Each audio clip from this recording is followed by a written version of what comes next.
Halo teman-teman Farid Enemy, kali ini Mimin di sini bakalan bawain manggi yang berjudul The Strongest Slash Princess Battle for the Round Part 1. Di Kekaisaran Adrasian Imperial Guild, di Guild Petualang High, itu kan tanduk Raja Minotaur ini beneran keren loh. Ini dari monster kelas A. Apakah aku mengalahkannya sendirian?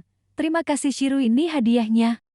Terima kasih, tidak malahan kamu yang membantu saya, dan di benua ini hanya memiliki 5 petualang kelas SS dan termasuk Shiru, dan saya merasa bangga karena semuanya ada di Imperial Guild. Hai Shiru, ini hadiah koin emasnya.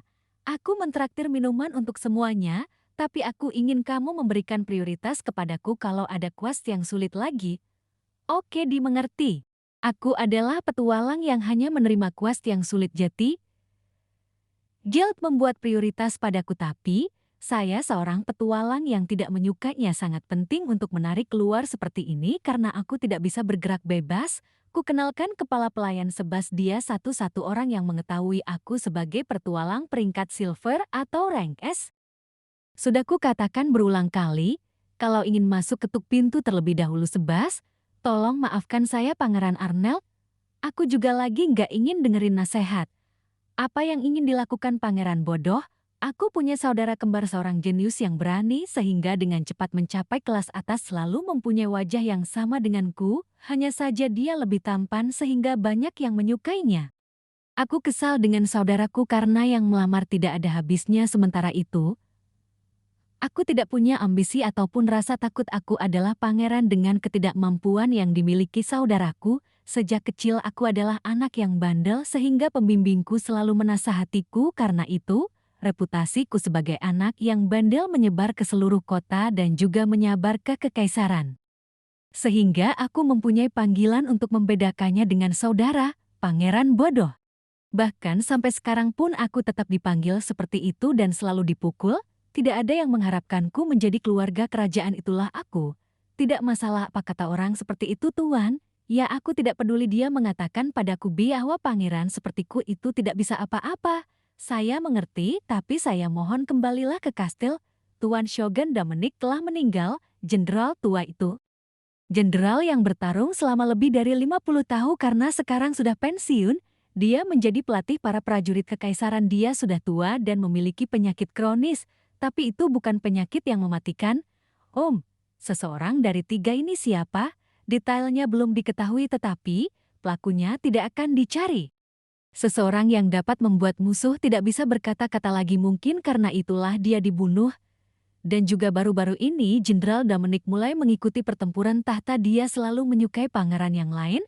Dan juga dia selalu mendukung pangeran itu. Dan jika ada yang dianggap bahaya, dengan kata lain, mereka memimpin pertempuran hanya untuk tahta. Kemungkinan seperti itu. Bagaimanapun juga kekaisaran tidak merasa kehilangan atas meninggalnya Jenderal Dominic. Hanya pangeran saja yang merasa kehilangan. Nama pangeran itu adalah Pangeran ke-8 Lynette Rex. Adalah adikku. Lynette tidak akan mendapatkan kekuatan walaupun dia berteman dengan Zandrak Dominic. Malah, sebaliknya itu dianggap kekuatan oleh mereka yang ingin mendapatkan tahta sekarang. Pangeran Leonardo dianggap musuh sekarang di Kekaisaran Adrasian. Anak-anak kekaisar terlibat sejak 3 tahun setelah putra mahkota meninggal. Ahli waris yang lainnya memiliki 2 cara. Yang pertama adalah mencari teman atau tetap netral. Yang kedua adalah menyerang ahli waris lain dengan menganggapnya musuh. Jika mereka memilih yang kedua dan kalah, mereka akan diasingkan dan dihukum. Dalam kasus ini, ibu kami akan kena hukuman. Dan Lynette tidak punya pilihan lain selain untuk berada di Neng atau menyatakan netralitas. Bisakah Lynette jadi kaisar? Apakah tidak ada cara lain untuk menjadi kaisar? Tuan, jika aku jadi kaisar, akan aku serahkan semua masalah ke saudara. Astaga, aku hanya ingin menjalani kehidupan pertualang dan merasakan sensasi.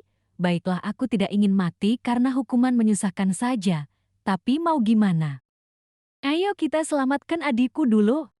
Ibu kota Kekaisaran Pedang Emas. Waduh, ada Pangeran Arnold. Semoga hari ini baik untukmu. Terima kasih. Setiap hari Pangeran Arnold terlihat bebas, bikin iri saja, bukan? Sebagai gantinya, Pangeran Lynette belajar setiap hari. Dia lebih baik dariku, benar, dia juga akan bergabung dalam pertempuran tahta. Sayang berharap Pangeran Arnold tidak menyerah. Jangan dibandingkan, mereka memiliki bakat yang berbeda. Oh, sulit ya kalau begitu. Jangan khawatir, memang begitu kenyataannya, mereka membungkuk. Tetapi mengapa aku bodoh di antara keluarga kerajaan? Hanya aku yang tidak dianggap keluarga kerajaan.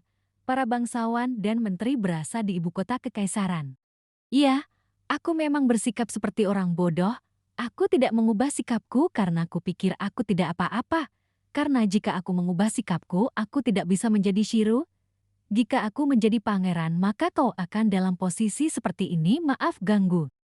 Kakak, apa yang kamu lakukan? Aku pikir Jenderal Dominic telah dibunuh. Jati, apa yang akan kamu lakukan?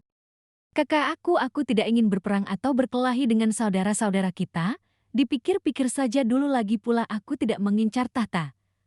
Tapi 3 orang yang berpengaruh, jika menjadi kaisar maka masa depan akan jadi gelap jika kami akan meninggalkan tugas kami sebagai keluarga kerajaan. Kalau kami melarikan diri dengan ibu, kami akan dikejar. Jadi kita hanya punya satu cara. Tapi, kamu sudah dianggap sebagai musuh. Jika kamu tidak mengambil tahta, yang kamu tunggu itu kematian, kau tahu? Ya, saya tahu. Maaf aku, kakak. Jangan minta maaf, kalau sudah begini tunjukkan kekuatanmu. Aku tidak punya pilihan selain ikut dalam pertempuran tahta. Jika itu masalahku sendiri, aku tidak peduli. Itulah yang harus dilakukannya. Kakak, aku terlalu baik untuk menjadi kaisar, tetapi aku tidak bisa mengatakannya. Setelah ini aku tidak punya pilihan lain. Selain menjadi kaisar, aku lemah, tapi dapat bekerja sama dengan baik. Bagaimanapun juga kamu harus mengumpulkan kekuatan dan sekutu, dan jika sudah menjadi besar, tidak ada yang bisa melampauimu. Bagaimana dengan kakak? Dalam pertarungan memperebutkan tahta, mereka yang memiliki kekuatan akan bertahan. 3 orang itu memiliki kekuatan dan sumber daya manusia yang berlimpah. Kekuatan Lanet yang sekarang tidaklah cukup. Aku mencari dari sudut pandangku. Tapi jangan terlalu berharap. Oke, orang-orang yang berpengaruh pada dasarnya berada di 3 orang di atas. Baik, dan makasih kak, aku pikir kakak lebih baik jadi kaisar daripada aku. Jangan bahasa itu, dasar bodoh. Aku tidak akan bisa hidup bebas jika aku menjadi kaisar. Aku udah punya rencana hidup dengan istri yang cantik. Rencana hidup Arnold. Untuk alasan itulah kau tetap harus menjadi kaisar. Kak, aku takut aku tidak bisa mengalahkannya. Dan 3 teratas adalah monster dari segala kemampuan, tidak peduli siapa yang menjadi kaisar selama kau yang. Tapi betapapun kuatnya mereka, tidak mungkin mereka tidak terkalahkan karena situasi. Lanet dan Arnold ikut bertempur ketiga saudaranya. Untuk saat ini mari kita mulai dengan mendapatkan lebih banyak sekutu. Baik kak, lagi pula penggantinya akan dipilih oleh ayah. Nah sekarang, bagaimana kita diakui yang mulia? Inilah bagaimana burung kembar kekaisaran bekerja sama.